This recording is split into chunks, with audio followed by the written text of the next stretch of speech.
Assalamualaikum warahmatullahi ta'ala wabarakatuh. Bismillahirrahmanirrahim. Alhamdulillah wassalatu wassalamu ala asyrafil anbiya'i wal mursalin Sayyidina Muhammadin wa ala alihi wa sahbihi ajma'in.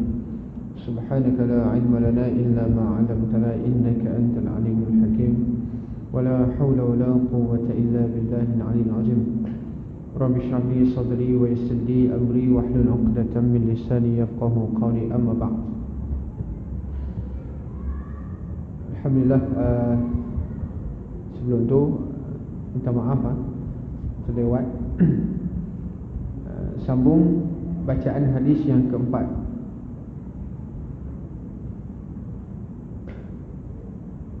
An Abi Bakrah faqala sami'tu Rasulullah sallallahu alaihi wasallam yaqulu idza iltaqa al-muslimani bi sayfihima فالقاتل والمقتول في النار. قلت يا رسول الله هذا القاتل فما بال المقتول؟ قال إنه كان حريصا على قتل أخيه. قال إنه كان حريصا على قتل صاحبه. Jadi hadis yang keempat ini menceritakan tentang balasan neraka bagi yang membunuh dan yang terbunuh. Yang membunuh dan yang terbunuh. Daripada Abi Bakrah, dia berkata, aku mendengar Rasulullah SAW bersabda, apabila bertemu dua orang Islam dengan pedang kedua-dua, maka pembunuh dan yang terbunuh adalah di dalam neraka. Orang yang membunuh dan orang yang dibunuh berada di dalam neraka. Lalu aku pun berkata, ya Rasulullah, ini pembunuh, memanglah dia masuk neraka. Fama balal maqtul, maka apakah keadaan dan juga hal yang menyebabkan orang yang dibunuh juga masuk dalam neraka? Lalu Nabi SAW bersabda bahawasanya ia, orang yang dibunuh berazam untuk membunuh saudaranya. Jadi di sini menunjukkan bahawasanya hukum yang disebutkan iaitu membunuh satu hukum yang berat. Bunuh ataupun membunuh diri. Sebab tu larangan disebut dalam hadis Tirmizi. Kalau tuan-tuan pernah baca di dalam Bahrul Mazi, haram seseorang itu mengacukan, memperolok-olok dengan saudara sesama Islam dengan menggunakan benda yang tajam, walaupun dengan tujuan untuk bergurau. Walaupun dengan tujuan untuk bergurau, dia ambil pisau. Walaupun dengan tujuan nak melawak. Ini satu benda yang telah diharamkan di dalam Islam, yang mana Nabi berkata sebab syaitan dia akan menghasut. Sebab syaitan dia akan menyebabkan orang yang mengacukan pisau itu takut-takut terkena, lalu menyebabkan kematian. Jadi hadis ini membahaskan tentang azam. Azam itu maksudnya keinginan dalam hati. Tuan-tuan, perkara yang terdapat di dalam hati manusia ni, yang pertama nama dia niat. Yang pertama nama niat. Apa dia niat? Nak melakukan sesuatu tapi belum lagi buat. Dia nak melakukan sesuatu perkara dan juga dia sudah melakukan perkara tersebut. Itu dipanggil niat. Mesti seiring. Dia nak semayang, bila nak semayang dengan Allahu Akbar. Jadi dalam lafaz Allahu Akbar tu disertai dengan niat. Tapi kalau azam, nak melakukan satu benda tapi belum lagi buat. Belum lagi buat. Itu dipanggil azam. Yang ketiga dipanggil khatir, lintasan hati. Bila kita semayang, ada fikir macam-macam masuk dalam kepala otak kita. Tengah semayang ni, kita baca Fatihah, fikir macam-macam. Itu dipanggil khatir, lintasan hati yang mana kita pun tak mahu. Jadi bab menceritakan orang yang terbunuh, ada orang yang dibunuh dengan makna orang yang dibunuh itu dengan cara dizalimi. Ada orang yang dibunuh itu dengan cara bukan kehendak dia sendiri. macam yang berlaku semalam kan. Dan juga saya pun pergi tadi menziarah, tengok di Raudatus Sakinah di Gombak berkenaan dengan pelajar 20 orang pelajar tahfiz. Dan semalam pun saya pergi ziarah tengok tempat yang terbakar tu. Jadi mereka ni yang terbunuh. Mereka ni termasuk yang terbunuh. Tetapi mereka itu, kalau kita tengok, ni kebetulan saya pun nak cerita sikit. Di dalam surah Al-Baqarah 168, Allah Subhanahu wa taala menyatakan, wala tahsabanna alladhina yuqatiluna fi sabilillahi bi annahum amwat bal ahya'un 'inda rabbihim yurzaqun farihina bima atahumullahu min fadlihi wa yastabshiruna billadhina lam yalhaqu min khalfihim alla khawfun 'alaihim wa lahum yahzanun. Jangan kamu menyangka dan menganggap bahawasanya orang yang mati fi sabilillah, mati fi sabilillah ni bukan pergi perang kan? Kalau orang ingat fi sabilillah ni, mesti dia angkat perang, angkat pedang, mesti dia berada di medan jihad, mesti ada di peperangan. Jangan kita sempitkan skop yang dinamakan sebagai fi sabilillah. Imam Suyuti dalam mentafsirkan fi sabilillah dengan mana li ajli dinihi, kerana menegakkan agamanya. Jadi termasuk di dalam menegakkan agama orang yang mati dalam menuntut ilmu. Mati dalam menuntut ilmu, dalam hadis Tirmizi Nabi kata, sesiapa yang terbunuh kerana menuntut ilmu fahuwa fi sabilillah hatta yarji'a. Sesiapa yang mati dalam keadaan menuntut ilmu, maka dia dinamakan fi sabilillah hatta yarji'a, sehingga dia balik rumah dia. Jadi dalam keadaan dia berada di dalam kawasan ataupun tempat menuntut ilmu, nama dia fi sabilillah. Sebab itu Allah kata wala tahsabannal ladzi, jangan kamu menyangkakan orang-orang yang terbunuh fi sabilillah itu sebagai amwatan, orang mati. Bal ahya'un 'inda rabbihim yurzaqun, bahkan mereka tu orang hidup. Hidup apa? Mati dah tu. Hidup indallah, di sisi kita memanglah mati, tapi mereka tu sebenarnya hidup. Disebut dalam hadis Muslim bahawasanya roh orang yang mati syahid ini berada di dalam temolok burung yang berwarna hijau yang terbang dalam syurga. Ini dalam hadis Muslim.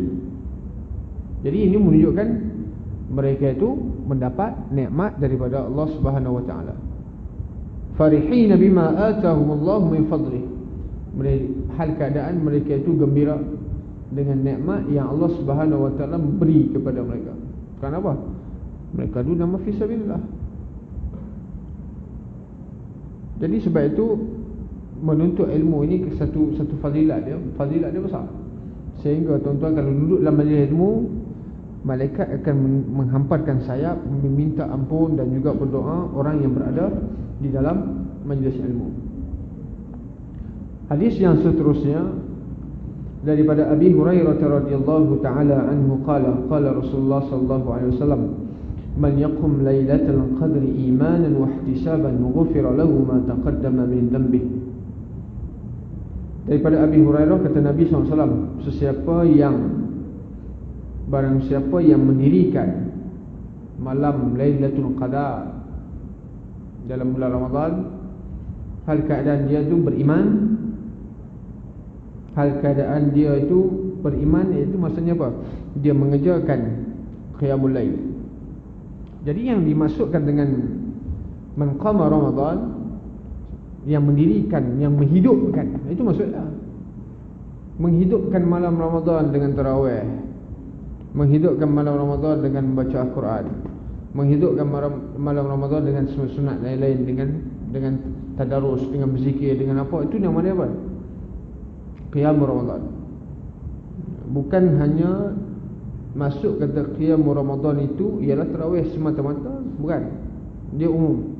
Maksudnya sesiapa yang menghidupkan malam Ramadan, Lailatul Qadar, dengan penuh keimanan dan juga penuh pengharapan diampunkan dosa kecil, dosa-dosa yang telah terdahulu. Itu dipanggil apa? Kelebihan yang ada di dalam bulan Ramadan, Al-Qadar. Dalam 3 bulan terutamanya ialah Rajab, Sya'ban, Ramadan. Rajab dia ada bulan, dalam bulan Rajab dia ada malam lebihnya dalam bulan Rajab. Itu malam Isra' wal Mi'raj, yang mana berlaku Isra' dan Mi'raj dalam bulan Rajab. Nabi dibawa berjalan daripada Baitullah kepada Baitul Maqdis malam, di dalam waktu malam, kerana Isra' itu daripada Asra. Asra ini ialah jalan malam. Asra bi'abdi. Dan juga dalam bulan Sya'ban dia ada satu hari nama dia Nisfu Sya'ban. Itu juga satu kelebihan. Dan di dalam bulan Ramadan dia ada Lailatul Qadar. Lailatul Qadar khairun min alfi syahrin, yang mana malam tersebut lebih baik daripada 1000 bulan. Bukan 1000 malam, tapi 1000 bulan. Kalau 1000 malam tu, 1000 malam nak dibandingkan dengan 1000 bulan, mana lebih banyak lagi? 1000 bulan. Satu malam ada Satu bulan ada 30 malam kan? Kalau satu bulan banyak lah. Nak kira sendiri lah tengok. Habis. Ini hadis pendek-pendek. Tengok hadis yang ke-6. An Abi Hurairah radhiyallahu ta'ala anhu qala Rasulullah sallallahu alaihi wasallam, inna ad-dina yusrun wa lan yushadda ad-dina ahadun illa ghalabah fasaddidu wa qaribu wa abshiru wasta'inu bil ghadwati war rawhah wa syai'in minal duljah. Agama merupakan satu panduan hidup yang mana dia ni disebut sebagai din. Agama dipanggil sebagai ad-dinun. Dalam hadis ini menceritakan bahawasanya agama itu satu perkara yang mudah, senang. Tidak ada kesusahan dan juga tidak ada paksaan untuk orang masuk Islam bagi orang bukan Islam. Contoh, orang ambil ayat apa? La ikraha fid din qad tabayyana ar-rusydu minal ghayy. Orang kata tidak ada paksaan dalam Islam. Contohnya dia kata apa? Contoh dia kata, mana boleh paksa orang untuk menutup aurat? Mana boleh paksa orang untuk solat? Mana boleh paksa orang untuk begini. Itu fahaman yang silap. Sebab ayat itu ialah paksaan untuk orang bukan Islam. Sebab tu kita nak guna ayat, kita nak kena letak kepada tempat yang betul. La ikraha fid din, tidak ada paksaan untuk kita paksa bukan Islam masuk Islam. Itu maksudnya. Tapi apabila orang Islam itu sendiri memang ada paksaan, kerana kita namakan sebagai mukallaf. Apa dia mukallaf? Orang yang dipaksa. Kullif, kallafa yukallifu taklif. Kita ni dah ditaklif, dipaksa oleh Allah Subhanahu Wa Taala untuk solat, untuk menutup aurat, untuk mengerjakan haji kalau mampu, untuk melaksanakan ibadah puasa di dalam bulan Ramadan. Itu dipanggil apa? Taklif. Satu tuntutan daripada Allah Subhanahu Wa Taala. Maka apabila orang Islam tak solat, kena paksa, memang dipaksa. Dan dengan sebab paksaan tersebut, mereka akan mendapat ganjaran. Fajazahum bima sabaru jannatan wa harira muttaki'ina fiha 'alal ara'ik la yarawna fiha syamsan wala zamharira. Allah kata, maka dengan kesabaran mereka itu melaksanakan amal ibadat yang mana dipaksa ke atas mereka, maka mereka ini akan mendapat jannatan wa harira, akan mendapat pahala dimasukkan dalam syurga dan juga mendapat harir, sutera bagi laki-laki. Kata Nabi SAW, inna ad-dina yusrun, agama itu mudah. Wa lan yushadda ad-dina ahadun illa ghalabah, dan agama itu tidak menyusahkan, memberatkan agama oleh seseorang, melainkan dikalahkan dia. Illa ghalabah, kerana inilah maka hendaklah kamu betulkan. Fasaddidu, dan hendaklah kamu sederhanakan dalam beragama. Wa qaribu wa abshiru, dan hendaklah kamu gembirakan orang lain dengan Islam. Wasta'inu, dan hendaklah kamu meminta pertolongan dengan Allah Subhanahu wa taala di dalam melaksanakan ibadat di waktu pagi dan juga di waktu petang dan di satu bahagian daripada malam, akhir malam, dipanggil duljah. Jadi dalam hadis ini Nabi menerangkan kepada kita bahawasanya agama itu satu benda ikutan. Agama apa dia agama? Apa dia din? Cara hidup. Bila orang tanya apa dia din, apa dia agama? Panduan cara kita hidup. Daripada kita tidur sampai kita tidur balik. Yang kita baca inna salati wa nusuki wa mahyaya wa mamati lillahi rabbil alamin la syarika lahu wa bidzalika umirtu ana minal muslimin. Itulah agama. Panduan cara hidup. Daripada mula kita bangun tidur, apa yang Nabi ajar? Baca doa kan, sampai kita tidur balik. Semua itu apa? Ad-din, panduan ataupun tata cara kehidupan kita sehari, satu malam, seharian sampai mati. Jadi agama satu benda yang mudah. Apa maksud mudah? Mudah dengan bermudah-mudah, dua benda yang berbeza kan. Mudah dan bermudah. Bermudah ni maksudnya dia ambil mudah. Ambil mudah dia panggil tasahul, malas. Macam mana bermudah-mudah dalam agama? Dia mengambil wuduk dalam mengikut mazhab Syafi'i. Tiba-tiba bersentuhan antara laki-laki dan perempuan, batal wuduk. Tiba-tiba dia kata tak apalah, saya pakai mazhab lain, saya pakai Maliki. Maliki bersentuhan laki-laki dan perempuan tanpa ada syahwat tidak batal. Itu dipanggil apa? Bermudah-mudah, malas nak mengambil wuduk lagi sekali. Jadi agama satu cara hidup yang mudah. Apa maksud yang mudah? Agama tidak memberatkan benda yang kita tak mampu. Macam mana agama tidak memberatkan benda yang kita tak mampu? Difardukan melaksanakan haji. Oh, nak buat macam mana? Saya tak mampu nak pergi haji, tak ada duit. Tak mampu nak pergi haji, tubuh badan tak sihat, wajib pergi juga. Kalau tak pergi berdosa besar. Ada macam tu? Berdosa besar tak kalau tak pergi? Tak, sebab apa? Kita tak mampu. Dari sudut keuangan, dari sudut tubuh badan. Solat, diwajibkan solat dalam keadaan berdiri. Dalam keadaan berdiri. Saya tak mampu nak solat berdiri lah. Tak boleh. Solat bila berdiri mesti jatuh. Wajib solat berdiri juga kan? Tak boleh semain duduk. Inna dina yusrun, mudah. Jangan bermudah-mudah. Tak payah solat lah, senang. Tak mampu solat duduk, solat dengan keadaan mengiring. Sehingga akhir sekali apa? Nak mati pun kena solat juga. Itu maksud apa? Mudah. Dan agama bagi mudah bila kita musafir, perjalanan lebih daripada 2 marhalah. 2 marhalah ni lebih kurang 90 kilometer. Jadi dalam keadaan kita musafir, banyak keistimewaan, kelebihan yang Allah bagi kepada orang musafir. Nak memudahkan, nampak? Nak memudahkan manusia, nak memudahkan kita.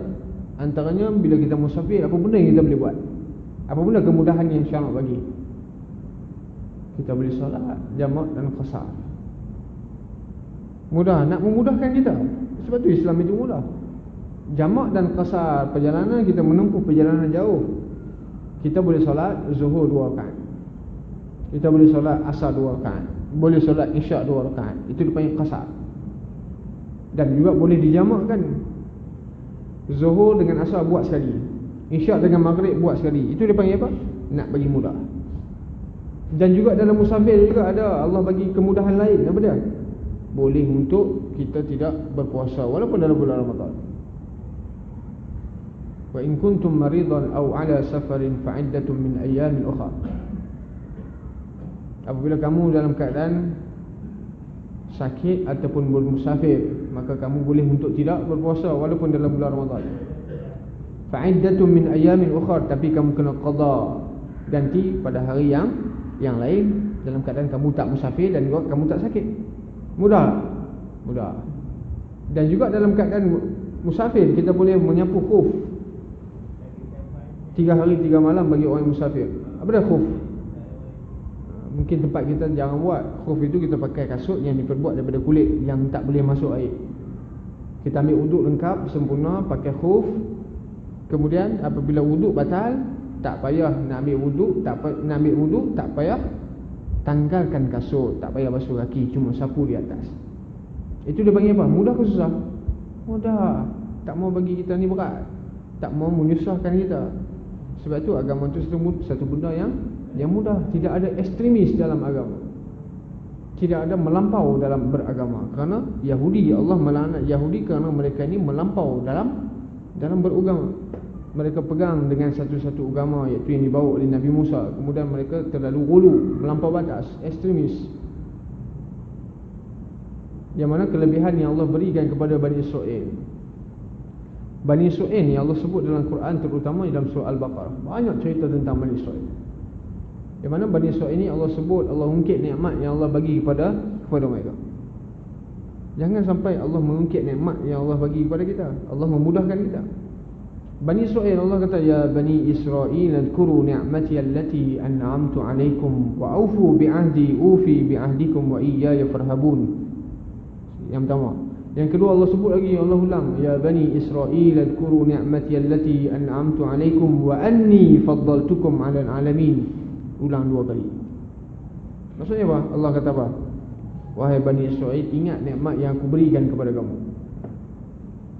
Ingat nikmat yang aku berikan kepada kamu, bukan maksud ingat macam kenangan tu, bukan.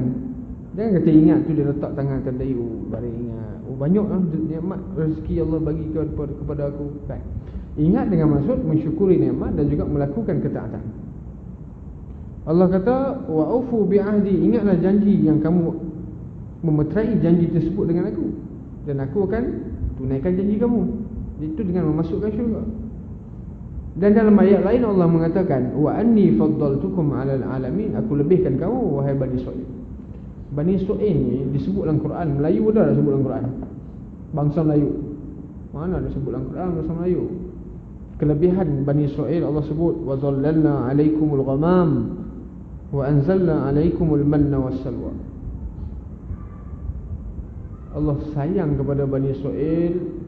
Allah utuskan awan itu untuk melindungi Bani Israel daripada panas matahari.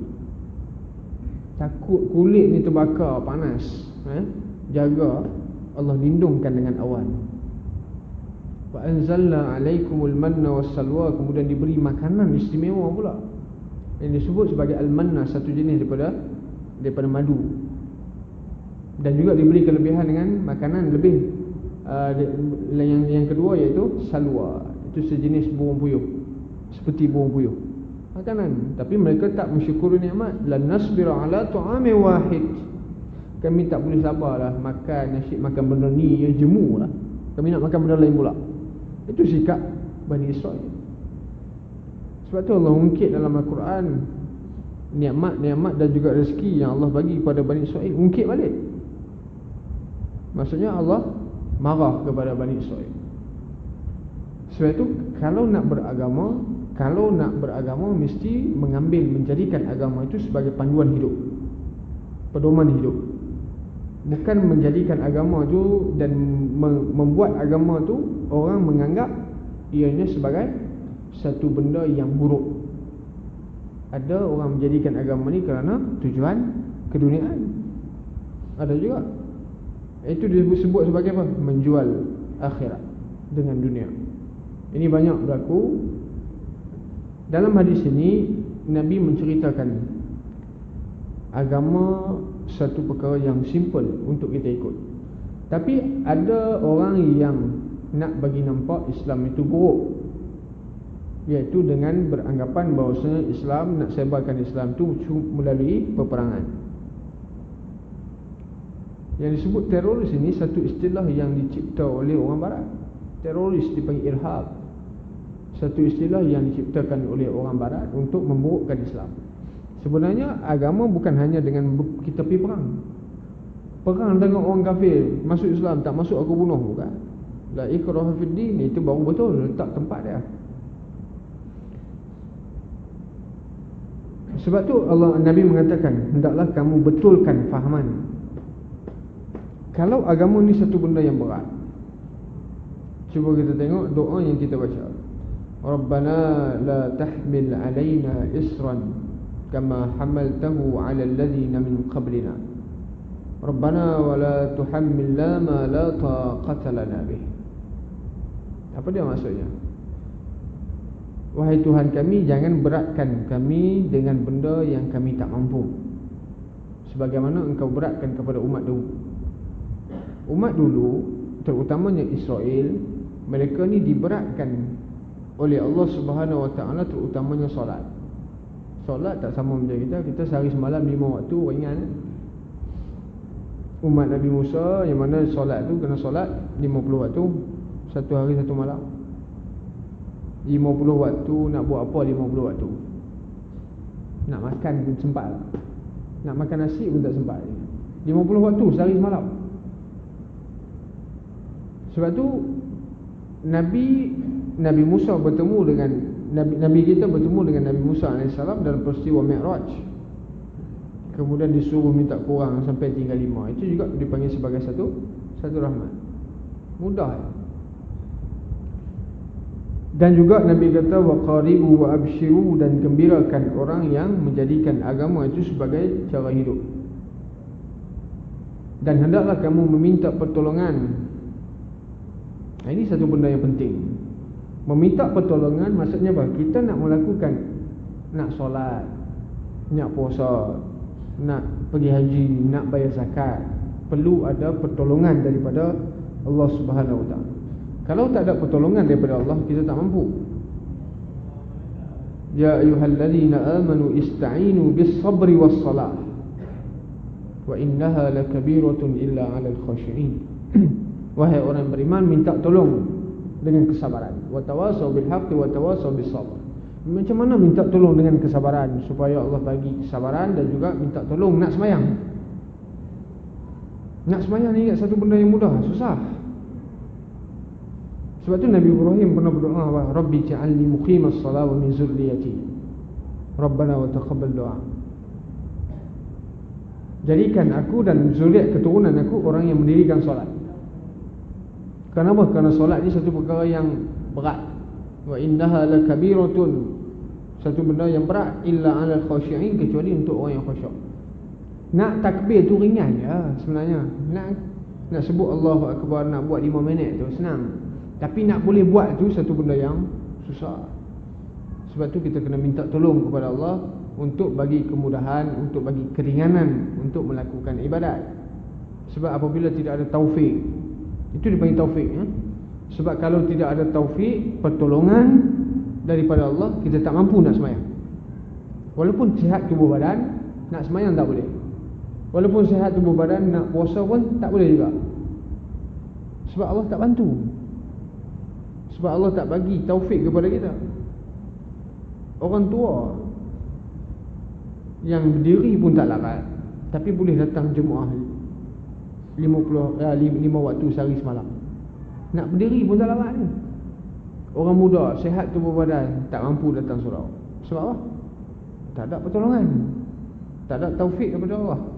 Sebab tu dalam surau masjid, mana pergi orang muda ni? Mana orang muda hilang ni? Yang ada pun ialah macam biasalah kan. Yang muda-muda tu hilang. Tidak ada taufik. Walaupun sihat tubuh badan, tetapi Allah tak berikan kemampuan untuk melaksanakan ibadat. Allah mengatakan illa 'alal khashi'in, kecuali untuk orang yang khusyuk. Dia akan rasa sembahyang tu ringan, dia rasa sembahyang tu sedap, dia rasa sembahyang tu seronok. Qad aflahal mu'minun alladhina hum fi salatihim khashi'un. Orang yang khusyuk dalam solat, Allah kata orang tu orang yang berjaya. Yang sembahyang tapi tak khusyuk, cuba lagi. Bukan maksud tak khusyuk tak payah sembahyang Sembahyang dah 40 tahun sembahyang, tak ada khusyuk, tak payah sembahyang Tak apa, jangan risau. Allah tak ambil kira benda hati. Khusyuk ni terletak di mana? Hati kan. Hati manusia ni dipanggil munqalib. Hati nama dalam bahasa Arab disebut sebagai qalbun.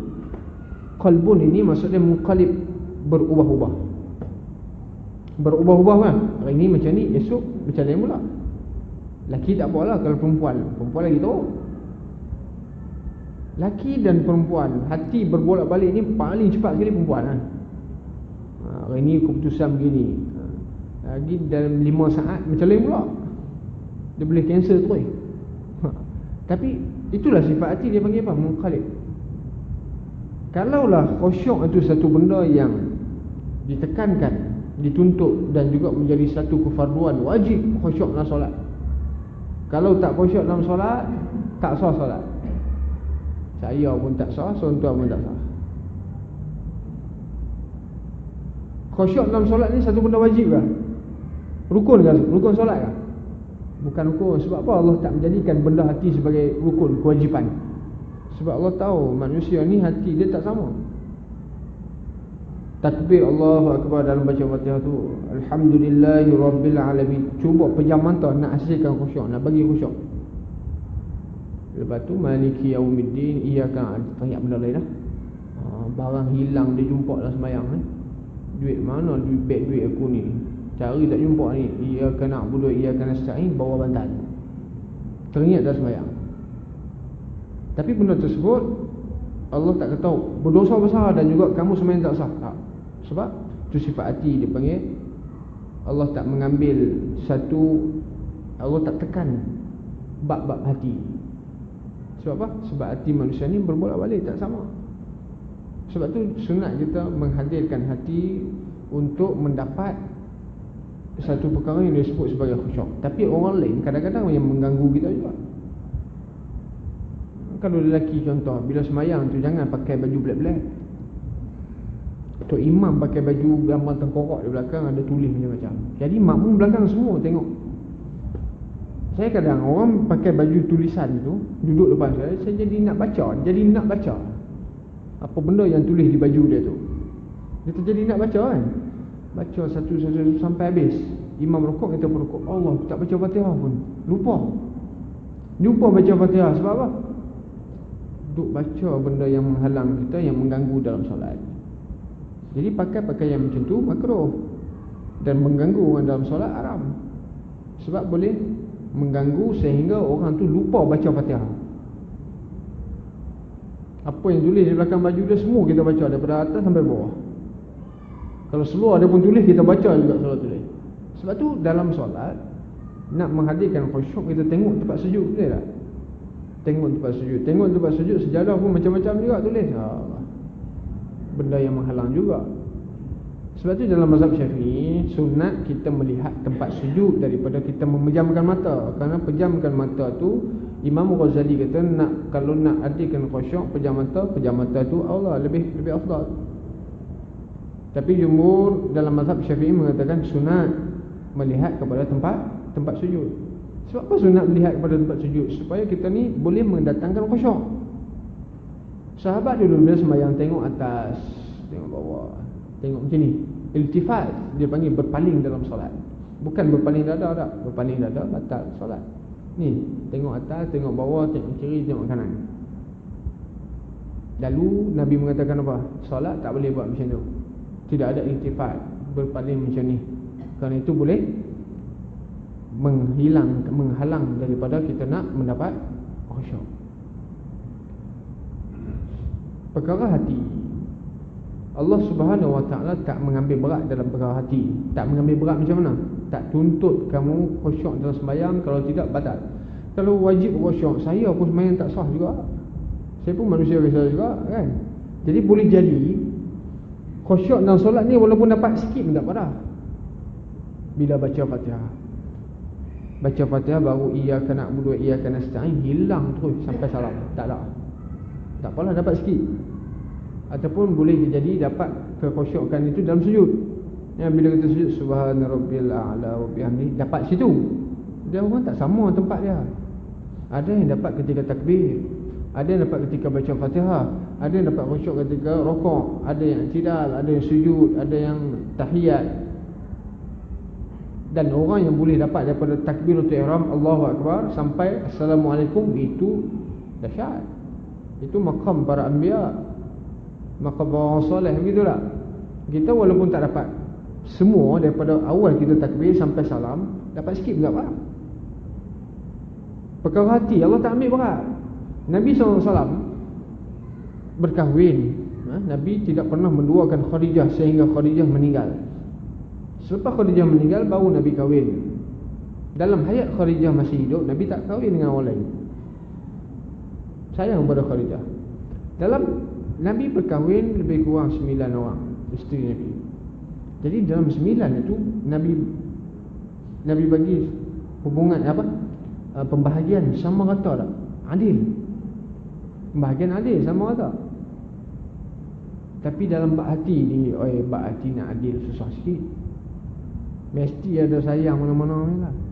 Anak ada 10 orang, anak ada 5 orang. Semua bagi cukup lah. Dari sudut zahirnya semua bagi cukup. Yang ni apa yang anak ni nak, anak ni pun dapat juga sama. Tapi dalam bak hati tak boleh tipu lah. Mesti ada lebih mana-mana lah. Mesti ada sayang mana-mana anak. Begitu juga Nabi SAW dalam bak hati, Nabi sayang lebih kepada Aisyah. Lebih kepada Aisyah.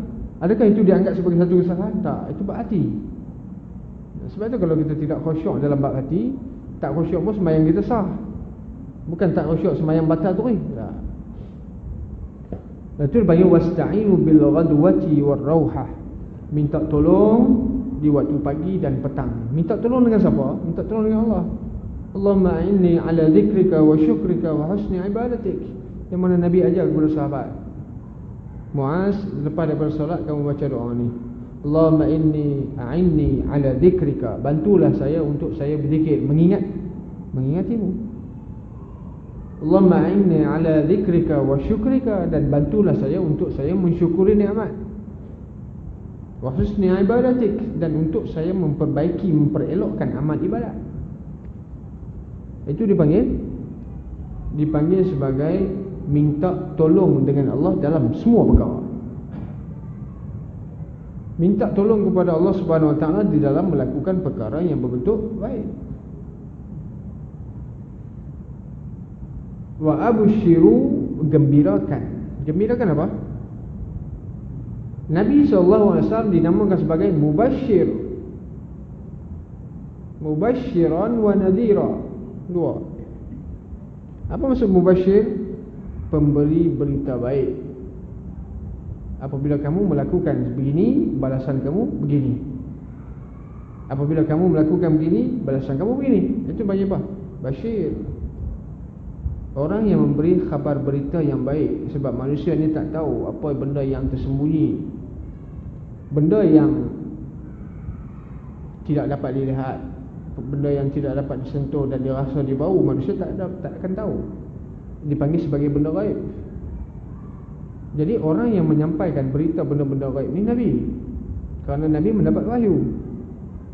Sebab itu perkara yang pertama ditekankan dalam agama, iaitu perkara yang berkaitan dengan gaib. Alladzina yu'minuna bil ghaib. Bila beriman dan juga percaya benda gaib, baru wa yuqimunas salah, baru sembahyang. Sebab apa? Kerana benda gaib itu merangkumi syurga neraka, termasuk syurga dan juga neraka, dosa dan juga pahala. Malaikat, Allah, gaib juga. Lepas daripada percaya dan juga beriman dengan perkara gaib, baru wa yuqimunas salah, baru kita solat. Kalau solat dalam keadaan kita tak percaya kepada Allah, solat kita sia-sia. Solat kita tak percaya kepada neraka, itu sia-sia. Solat kita tak percaya kepada Alkitab, tak percaya kepada malaikat, itu sia-sia. Kerana itu dipanggil sebagai arkanul iman, rukun iman. Jadi sebab itulah pertama sekali menekankan dalam sudut ataupun aspek akidah, kepercayaan. Benda gaib ini bukan hantu ya. Orang Melayu ni bila sebut alam gaib, alam gaib ni dia fikir daripada hantu, jin, syaitan. Sebab dah apa? Dah pemikiran dia memang macam tu dah. Bila sebut alam gaib ni apa dah? Hantu, bunian, syaitan, itu ya. Malaikat, Allah, gaib juga. Syurga neraka, gaib juga. Itu. Jadi kalau tuan-tuan tengok dalam buka dalam Quran, bila sebut perkataan salat, mesti ada zakat. Wa yuqimuna as-salah wa yu'tuna az-zakah. Wa yuqimuna as-salah wa yu'tuna az-zakah. Mendirikan salat, menunaikan zakat. Akan disebut secara serentak dua ni. Sebab apa? Kerana solat itu satu ibadat yang berkaitan dengan tubuh badan. Zakat ibadat yang berkaitan, yang bersangkut dengan harta benda. Sebab itu ibadat yang berbentuk badaniah tidak boleh diwakilkan kepada orang lain. Tak boleh wakil. Saya rasa malas nak semayang ni, tolong semayang untuk saya, ambil RM20 satu waktu. Boleh tak boleh? Tak boleh. Kalau boleh, untung orang kaya. Kalau boleh, orang yang duit banyak untung lah. Sebab apa? Dia boleh cover solat dia tu selama setahun, 2 tahun, 3 tahun. Ambil lah berapa ribu nak, tolong solat untuk saya, sekian berapa banyak. Tak boleh ganti. Tapi ibadah zakat boleh ganti. Saya diwajibkan, saya kena keluar zakat, kemudian saya keluar, saya wakilkan orang lain tolong bayar zakat untuk saya, boleh. Jadi kena betulkan fahaman dalam hadis ini bahwasanya agama itu mudah, senang ya. Agama satu perkara yang senang, satu jalan hidup, cara hidup yang mudah, yang mana tidak ada la nukallifullahu nafsan illa wus'aha, laha ma kasabat wa 'alaiha ma iktasabat. Agama satu cara hidup yang mudah dan senang, yang mana Allah Subhanahu wa taala, kita baca dalam ayat la nukallifullahu nafsan, kami tidak memberatkan sesuatu jiwa, satu-satu diri, satu-satu seseorang manusia, illa wus'aha, kecuali mengikut kemampuan dia. Kalau tak mampu, tak payah buat. Laha ma kasabat wa 'alaiha ma iktasabat. Apa yang dia buat, dia dapat. Macam contoh saya bagi tahu, bila dia tak mampu nak solat, bila dia tak mampu nak berwuduk, air tak ada, tak kena semayang kan, pergi tayamum. Nampak? Ada, dia panggil apa? Alternatif. Dia bagi cara lengkap. Kalau kita tengok, daripada kita tidur sampai kita bangun tidur balik, yang terkandung dalam iftitah yang kita baca tu, wa mahyaya wa mamati lillah, hidup dan mati aku lillah. Apa maksud hidup dan mati aku lillahi rabbil alamin? Maksudnya apa? Hidup dan mati aku menurut kehendak Allah Subhanahu wa taala di dalam Al-Quran. Panduan. Sebenarnya daripada kita bangun tidur sampai kita tidur balik, ibadat. Ibadat. Apa dia ibadat? Ibadat itu satu perkara yang memerlukan kepada niat. Itu dipanggil sebagai ibadat. Makan kita boleh jadi ibadat tak? Makan, kita makan macam orang lain makan juga. Orang bukan Islam makan tak? Makan. Macam mana makan kita tu nak beza dengan orang bukan Islam? Allahumma barik lana fima razaqtana wa qina azabannar. Maka makan kita tu dipanggil ibadat. Mandi kita tu sama tak macam mandi orang bukan Islam? Orang bukan Islam mandi juga, kita pun mandi juga. Macam mana mandi kita tu ibadat? Saja aku mandi sunat Jumaat hari ni, dapat apa? Ibadat.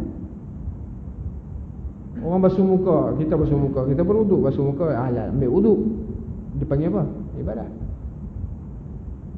Kita bawa kereta, orang ni bawa kereta agak, subhanallazi sakhkhara lana hadza wa ma kunna ilaihi muqrinin wa inna ila rabbina lamunqalibun. Ibadat juga.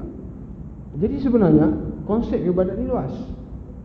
Jangan kita faham ibadat tu mesti dilakukan dalam masjid, dalam surau. Ini pemikiran liberal, pemikiran orang yang asingkan Islam daripada kehidupan manusia. Bila dia kata apa? Contoh pernah dengar tak bila orang kata, nak ceramah kat aku pula 2 kali 5, nak ceramah di masjid lah, nak ceramah di surau lah. Ini orang Melayu punya pemikiran, kolot, bodoh. Dia kata apa? Nak ceramah kena pergi surau lah. Itu bermaksud dia menentukan amal ibadat hanya dilakukan dalam surau. Dia menentukan, dia mengatakan seolah-olah dalam pemikiran dia, Islam hanya dibuat dalam masjid, dalam surau. Luar daripada masjid, luar daripada surau, tak payah buat Islam, tak payah kamu belagak sebagai seorang Muslim. Itu pemikiran yang songsang, silap. Sebab tu Islam merupakan cara hidup bukan hanya di surau, bukan hanya di masjid. Nak bagi ceramah, nak nasihat orang, kena pergi surau kan? Tak payah surau pun tak apa. Nak semayang di rumah boleh semayang, betul tak? Maksudnya jangan kita sempitkan masjid dan surau itu sebagai tempat untuk kita buat ibadat semata-mata. bawa kereta kita jadi ibadat perkahwinan. Orang Melayu masalah dia cari masjid, cari surau bila nak kahwin. Ini kurang ajar ni orang. Nak kahwin, bila mati, bila nak kahwin, baru dia cari masjid. Bila satu lagi, bila dia nak terkencing, baru cari masjid. Ini lagi kurang ajar. Bila dia bawa kereta musafir kan, bila nak pergi tandas, bila nak buang air. Bila nak buang air, dalam kepala otak dia tempat dia fikir apa? Di mana aku nak buang air? Di mana? Masjid, surau, stesen minyak. Dua benda, dua tempat yang terlintas dalam kepala otak dia. Yang pertama sekali pada masjid dan surau. Kerana dia kata apa? Selesa sikit, tandas banyak. Kalau stesen minyak tu kadang-kadang tandas satu je, kadang tandas dua, kotor pula. Surau masjid ada orang tolong bersih. Jadi dia masuk masjid. Maksudnya apa? Tadi duk kutuk, dia kata nak pergi surau, nak ceramah kan, nak buat agama, pergi masjid, pergi surau. Ini dia kencing dalam surau, kencing dalam tandas. Sahabat dulu tak apa lah, Arab Badawi kencing dalam masjid sebab dia tak ada ilmu permulaan Islam. Pada zaman Rasulullah, seorang Arab Badawi masuk dalam masjid, dia kencing fi tarafil masjid, kencing. Sahabat marah, Nabi kita biarkan. Dia baru lagi, dia tak tahu apa-apa lagi. Takkan kita ni baru Islam tak? Kita lama dah Islam, berapa puluh tahun dah. Takkan nak jadikan masjid dan surau sebagai tempat kita nak kencing, nak berak. Sebab tu kita kena betulkan persepsi, tanggapan dalam kepala kita. Nak cari tandas, mesti surau masjid. Bukan tak boleh, tapi ada di sana dipanggil apa? Hukum menghormati masjid. Disebut sebagai tahiyatul masjid. Selepas daripada guna tandas, apa salah kita masukkan dalam tabung? Ya? Tak ada salah apa kita masuk dalam tabung RM1 pun tak apa. Sebab kita guna tandas. Lepas tu ambil wuduk, semayang tahiyatul masjid. Apa dia tahiyatul masjid? Menghormati masjid. Sebab apa kena menghormati masjid? Yalah sebab kita dah menghinakan masjid dengan menganggap masjid sebagai tandas. Itu persepsi yang kita kena berubah, kita kena buang. Jadi Islam itu bukan hanya urusan di dalam masjid, tapi semua aspek kehidupan manusia, daripada hidup sampai mati. Mana bukti? Bila mula lahir manusia, apa yang dibaca di telinga? Apa yang dibaca di telinga, yang didengar di telinga? Allahu Akbar, Allahu Akbar, asyhadu an la ilaha illallah. Dia tak? Azan dan juga iqamah. Dengar perkataan Allah sampai dia mati balik. Sampai dia mati, kalimah terakhir yang dia dengar dan disebut pada la ilaha illallah. Allah juga. Itu yang terkandung dalam apa? Wa mahyaya wa mamati lillahi rabbil alamin. Awal, hujung, tengah-tengah hancur. Awal Islam dengar kalimah Allah, tak? Di hujung mati dalam keadaan la ilaha illallah. Tapi tengah-tengah tak mau ikut jalan dan juga panduan yang telah ditetapkan cara hidup beragama Islam. Ada orang yang dia terlalu anti, dia terlalu tak boleh tengok orang yang pakai kopiah, yang pakai jubah, yang pakai ni, dia marah. Ada juga jenis tu orang Melayu kita, boleh jadi allergic, dia tak boleh tengok. Bila dia kata ni, orang kata ini acah-acah apa, acah-acah nak jadi alim. Itu perkataan yang sering keluar. Kalau daripada mulut orang bukan Islam, itu tak apa kita boleh terima. Sebab memang bukan Islam tu memang benci Islam daripada dulu lagi. Tapi orang Islam sendiri yang berfikiran macam tu, seolah-olah memburukkan agama sendiri. Kalau kita tengok agama Islam itu ya'lu wa la yu'la alaih, satu agama yang tinggi. Jangan kita merendahkan agama, kita meletakkan di bawah kaki. Ini orang Melayu Islam yang letak di bawah kaki, ini tak tahu nak cakap apa lah. Tak? Kalau bukan Islam, kita boleh terima tak? Walan tarda ankal yahudu walan nasara hatta tattabi'a millatuhum. Yahudi, Kristian, mereka ni Allah sebutkan mereka tidak akan suka pada Islam, benci, sampai kita ikut jejak langkah daripada yang telah digariskan oleh mereka itu sendiri. Kita boleh terima sebab apa? Sebab sebut dalam Quran. Tapi orang Islam yang tak mau Islam, yang maki, yang meletakkan agama itu di bawah tapak kaki, ini berat. Kemudian hadis yang ketujuh, An Ibn Abbas radhiyallahu ta'ala anhu qala inna wafda Abd al-Qais lamma atau Nabi sallallahu alaihi wasallam qala manil qaumu aw manil wafdu wallahu subhanahu wa ta'ala alam. InsyaAllah kita sambung pada masa yang akan datang dalam hadis yang ketujuh.